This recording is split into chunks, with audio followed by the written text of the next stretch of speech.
Hello everyone, welcome back on my YouTube channel Medico Junction. My dear friends, we are learning antitussive means cough suppressant in pharmacology. In my last lecture of pharmacology, we studied opioid antitussives in which the major molecule was codeine.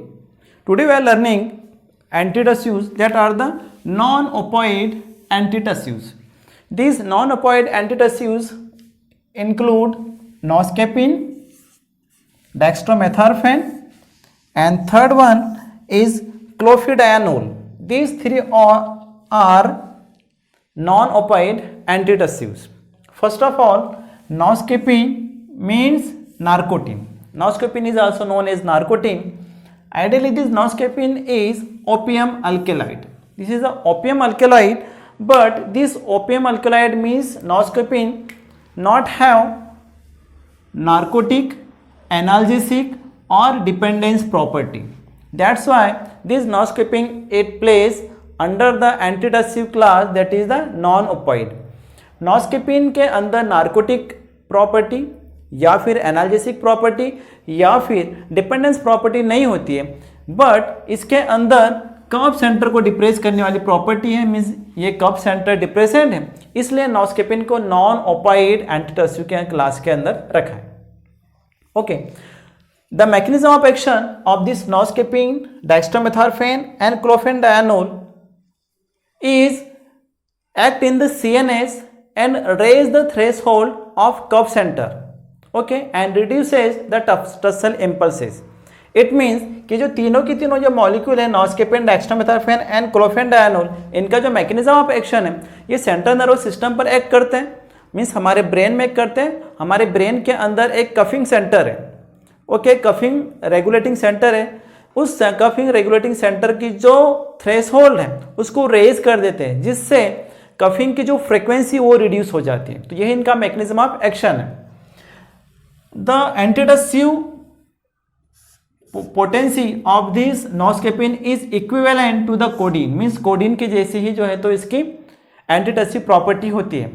Ideally this noscapine is useful in spasmodic cough. Spasmodic cough को हम dry cough भी बोलते हैं, क्योंकि जब dry coughing बहुत ज़्यादा होती है तो हमारे जो चेस्ट और हमारे जो एब्डोमिनल की जो मसल्स हैं उसके अंदर स्पाज्म हो जाता है, उसके अंदर कॉन्ट्रैक्शन हो जाता है. मीन्स हमें चेस्ट और मसल्स, हमारी चेस्ट के मसल्स और एब्डोमिनल के मसल्स में पेन होने लगता है बार बार कफिंग होने से, इसलिए इसको स्पाज्मोडिक कफ भी बोला जाता है.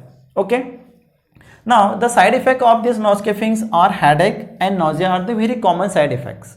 Nausea and headache. Okay, another side effect of this noscapine is the bronchoconstriction due to the release of histamine. Noscapine histamine release कर देता है, जिसके कारण से ब्रोंकोकॉन्स्ट्रिक्शन होता है. Ideally in the patient of asthmatic patient के अंदर ये ब्रोंकोकॉन्स्ट्रिक्शन प्रोड्यूस कर देता है due to the release of the histamine release करने के कारण. Okay, the dose of noscapine is for adult dose is 10 to 30 milligram.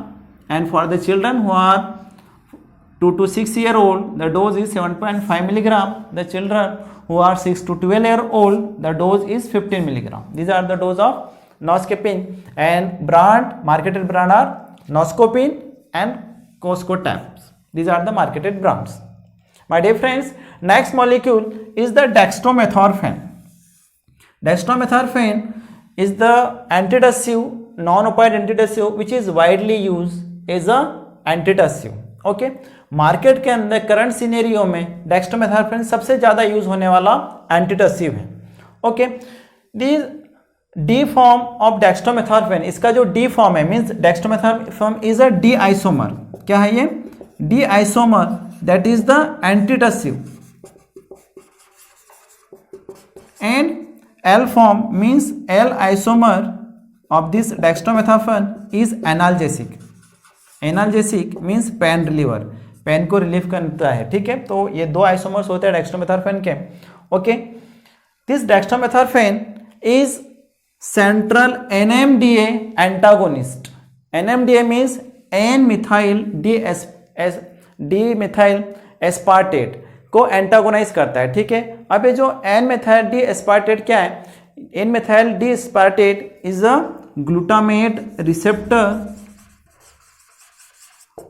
N ion channel receptor.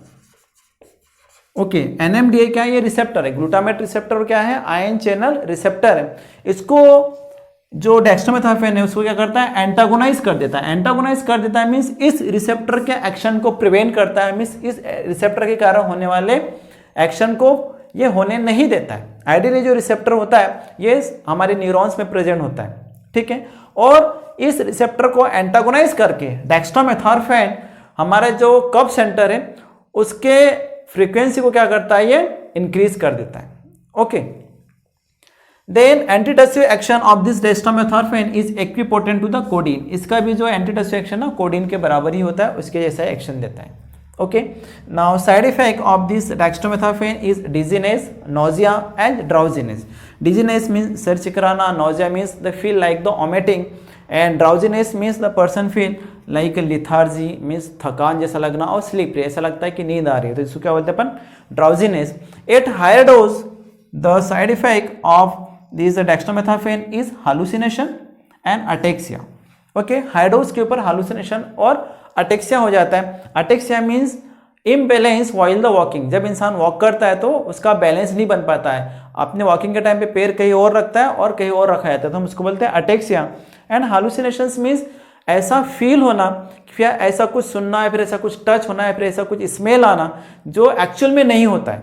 For example, इंसान रस्सी को ही सांप समझ बैठा है, तो हम उसको क्या बोलते हैं? Hallucination.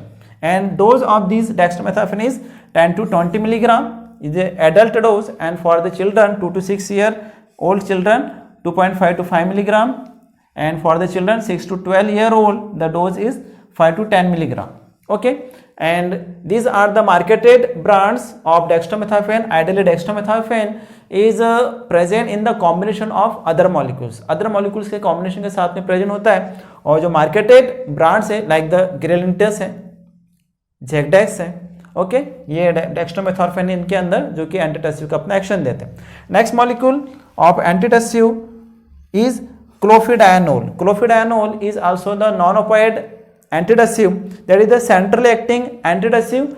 It have the slow action but longer acting, मतलब इसका जो एक्शन बहुत स्लो होता है, ऑनसेट ऑफ एक्शन स्लो होता है, मीन्स अपना एक्शन देना लेट चालू करता है बट लंबे टाइम तक अपना ये एक्शन देता है, ठीक है। इसका साइड इफेक्ट है dryness of mouth, vertigo and irritability. इसका जो डोज है 20 to 40 milligram, and brand is which is available in market is Detigon. Then my dear friend, this is the antitussive, non-opioid antitussive. I would like to request to all of you, please like, share and subscribe my channel. And again मैं एक और request करना चाहूँगा आपसे, please plantation कीजिए, क्योंकि plantation की value अपन को अभी पता चल रही है इस कोविड क्राइसिस में कि ऑक्सीजन कितना इंपॉर्टेंट है अपने लिए। Thank you.